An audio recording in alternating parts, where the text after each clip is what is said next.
Dito kami noon naliligo nung maliliit pa kami. Ito sa ilog na ito. Yan. Nung maliliit pa kami, dito kami nagalangoy-langoy. Yung sa taas kasi malalim. Diyan kami nagalangoy-langoy sa taas na yan. Ha? So, diyan din sa baba, maganda rin. So, ngayon ay dahil sa wala pa masyadong tao dito noon. Pakunti pa lang tao rin sa aming lugar. Kaya malinis ito, malinaw. Malinis ito at malinaw noon. Kasi wala pa masyadong tao. Ngayon marami ng tao. Medyo progressive na yung lugar. Pag hindi na masyadong malinis. At nagliligo din na kami rito. Pero hindi na masyado dahil mayroon na kaming gripong sa taas sa bahay ko. Kaya ito, yan doon sa baba yung tulay kong ginawa, ayan, sa baba. Para pag ano na naman yan, ayan, sa baba.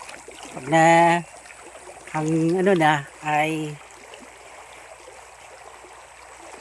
baka tawid dyan. So, sa ngayon ay okay pa naman yung ilog, malinis. At naliligo pa rin yung ibang mga bata rito. Pag dito sila, naliligo pa rin sila. No?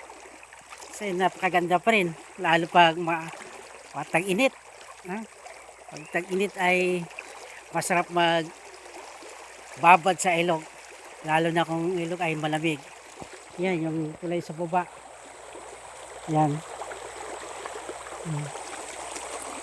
So, dito sa taas. Kaya, salamat na kahit paano ay malakas pa rin yung tubig.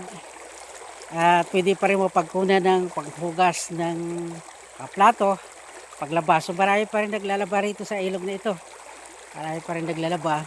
Dahil ito ang pangunahing ginagamit ng tao rito, yung sa tubig ilog pa rin. Dahil wala pa kaming water system dito. Ayan nga yan. So guys, like na lugar na ito, maganda rin. At ayos. Okay. Thank you guys sa panonood.